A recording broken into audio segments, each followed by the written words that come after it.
Good morning, YouTube fans. Tim Cooper, Cooper's Automotive, and welcome to my channel. We've got an oldie but goodie here. This is an old 96 Toyota Tercel. Customer complaint was bad fuel economy, check engine lights on, and he wants me to diagnose it and tell him what's going on with it. So first thing, I did a preliminary inspection. Let me show you what it looked at. I was just kind of looking for vacuum leaks and things like that. I noticed the air intake boot's loose. That's a problem. Is it the problem? No, most likely not, because I've already been this vehicle in and scan tested. Let me show you the codes I've got. I'm thankful we're a really busy shop, and because we do so much of this drivability, shops send other stuff to us, and I like problems. I don't know, maybe I'm crazy. That's not debatable whatsoever. Yes, I am crazy. But I pulled the codes on it here, and here's what I got. Dave, get a shot of those codes there. We got a P035, we got an oxygen sensor heater circuit, and that's usually pretty cut and dry. Usually a bad O2 heater. We got an exhaust gas recirculation insufficient, and then it brought back those codes again, and they're current in the system. So that in history, we got them current, all right? So first thing I want to know, do I have 12 volts and do I have ground to my heater circuit on my O2 sensor? Let me show you how to test that. A lot of guys can do this with a test light as far as your powers and grounds. I don't think a test light puts enough load on the system to actually check the integrity of the wiring system. This is a really neat tool I picked up by Dan Sullivan. Absolutely love it, because it actually will load the circuit down and check for voltage drops. Alright, so I already know which two wires on this O2 sensor right down here are our power and our ground. Let's just double check myself real quick.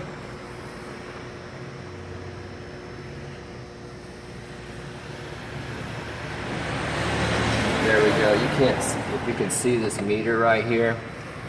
Alright, so you need ignition 12 volts, keys on, and we got that. Alright, then we got a ground wire. I want to show you something really cool. On a volt ohm meter, when you got the circuits open up like this, look what that meter's doing.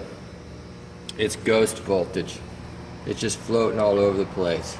If you connect into a circuit with a volt ohm meter like that, and you see that, you got an open circuit. You got a good circuit. Watch what happens when you text the leads together. It zeroes out. So now you know you got a good positive connection. This thing actually, like I said, will load the circuit and test your powers and grounds, okay? So, I gotta verify myself again, guys. I'm getting old, forgetting stuff. There's my 12 volt circuit again, see it? On my meter. And then I'm going to go to the ground wire on my O2 right there. I'm seeing 11.99 volts on that, and then when I push this button, I shouldn't see a voltage drop. Insignificant voltage drop, very little. So I know that my grounds are good, I know my power circuit goods, and all my wiring back is good. So we definitely have a bad heater. You could ohm out the heater circuit on this thing if you wanted to. No need. We did the test. That's a done deal. Heated O2 sensor, front O2. That can affect this fuel economy some too. But the other thing we got to look at is that insufficient flow on the EGR valve. Alright? We'll leave the O2 sensor unplugged. It's going to set an open circuit code. Right now I don't care. But I'm going to start it up and show you how we test this flow. We'll be right back underneath that hood. Alright, it doesn't run bad. If you didn't know you had a fuel efficiency problem, something's rattling, I just noticed that.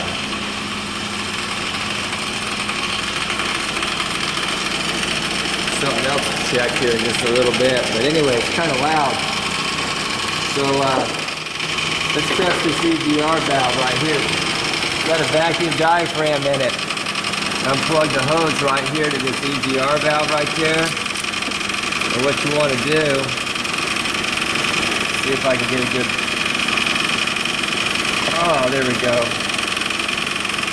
You want to hook your vacuum gauge up to it. You want to open it up. You want to notice to see how much the engine's going to pull down over the vacuum on it. There you go, it stalled us right out. So we know our EGR is working. Experience. All right, experience tells me that this EGR vacuum transducer is bad. I don't know if they sell this thing separate or not. We're gonna find out. I do have to call the customer to get authorization to do something to it. But since I heard that other noise going on there, what I noticed when I unplugged my O2 sensor down here, it got caught in the fan a little bit. So that was the noise. It wasn't there before. So, hey, that was me, but it's all good. So I'm gonna call the customer up right now. I'm gonna give the estimate on the repairs for the vacuum EGR transducer valve and for the O2 sensor.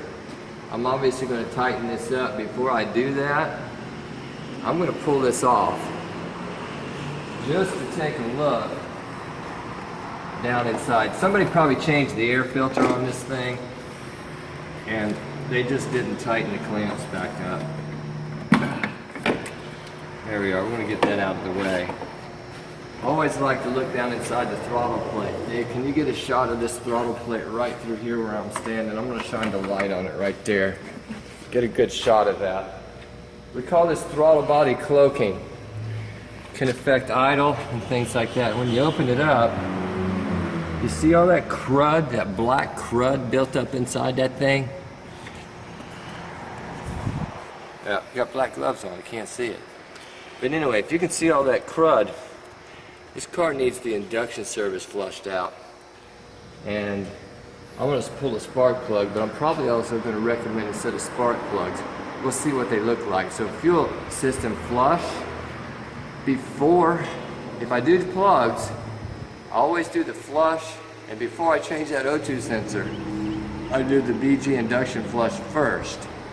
That way, we don't have any problems with getting carbon built up on our new plugs, getting crud built back up on our O2 sensors. All right, so that's the problem that I see now. I've got to get authorization from them. If I get the authorization, we'll come back. Hopefully I do like this and say thumbs up, we're ready to rock. So we're going to sell. The fuel system flush is done. This baby's clean, which is good. Next thing we're going to do is replace this O2 sensor. It has this little cover that just kind of went over the front here. For room, I took it off. O2 sensor sits right down here. It's upstream. Get your special O2 socket and bust that sucker loose. We did. She's probably hot. Been running a while.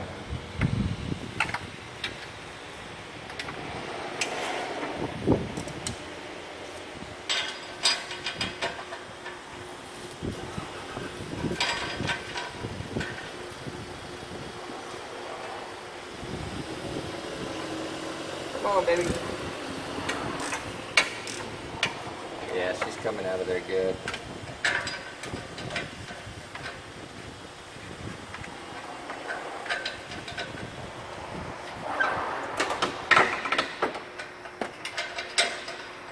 Let's see if we got any handstand action. There we go. Usually break them loose down here in Florida, these things just come right out. So there's your O2 sensor that was bad, had a bad heater in it. So you could have ohmed it out, but power and grounds were going to it. We know it was no good. Right there, we got our new, this is a Denso O2. They all come with the anti-seize to put on the threads. You never use all of it, they give you too much. Put a little bit around it like that so she's easier to remove in the future if you ever have to.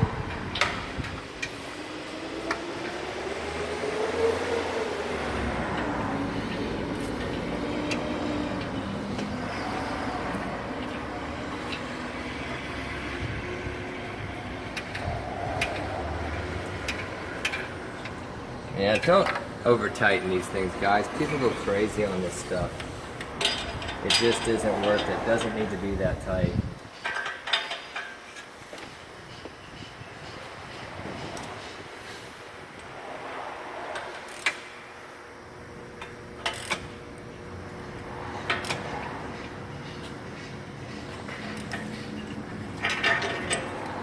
Okay, the oxygen sensor's installed. Right. A lot of distractions today, very busy day.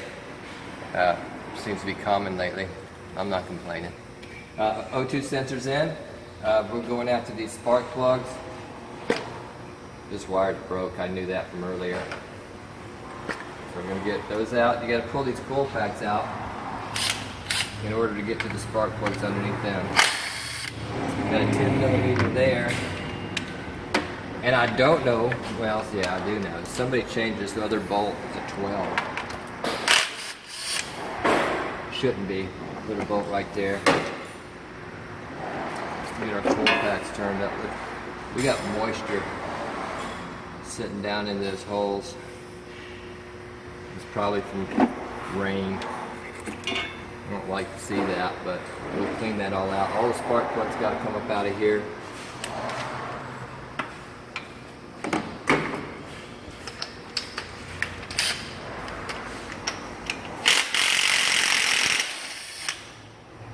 There's one, you can see from the induction service, they're black. It's got stinking Bosch plugs in it. There's the broke wire.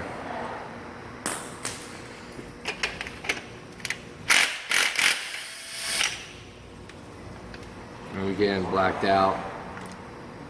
And another broke wire.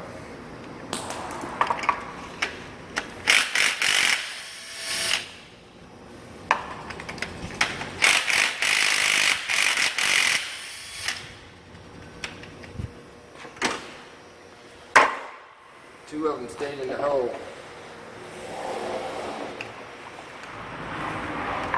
There we go. Get rid of that one.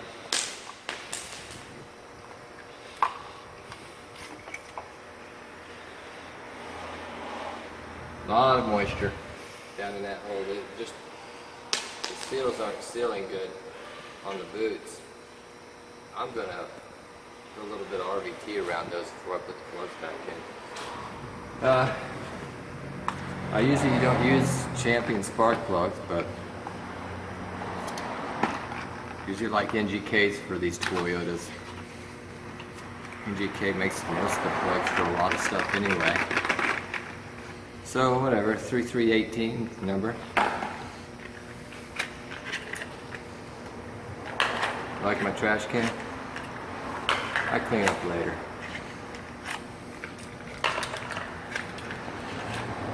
Okay. Again, a little bit of anti-seize on all the spark plugs. Settle down in the holes. A little bit of, I don't know what I said, anti-seize. I might have said RVT. Got it on my brain.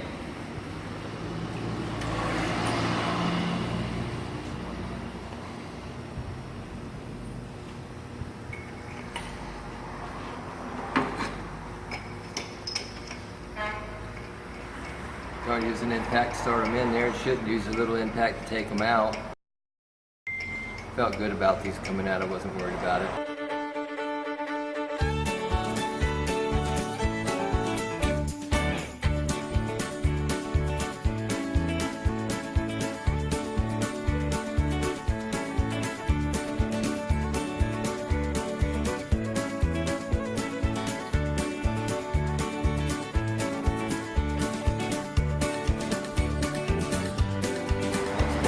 Tight. We got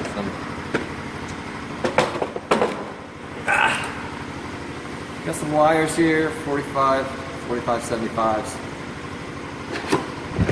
Weird brand.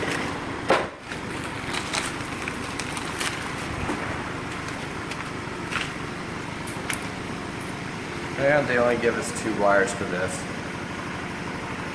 So we'll get these put in. And a little dielectric grease. I'll be right back. Alright, the guys are dielectric. Put a little bit in there. I like to put a little bit on the outside, it just makes it easier to get them in and out of the holes. Won't hurt anything.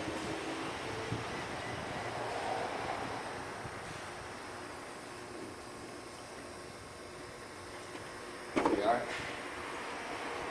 Set these aside for a second. Let's get these cleaned up a little bit.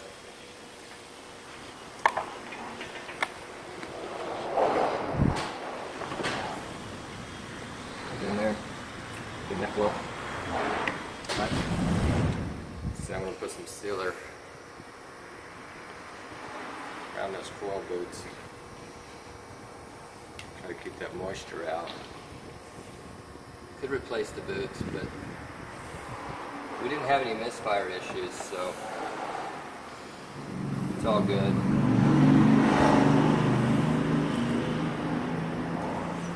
Put the sealer around that.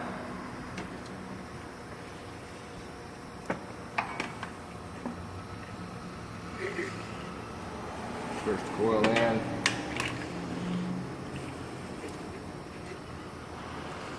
Second one in. Let's detach these wires.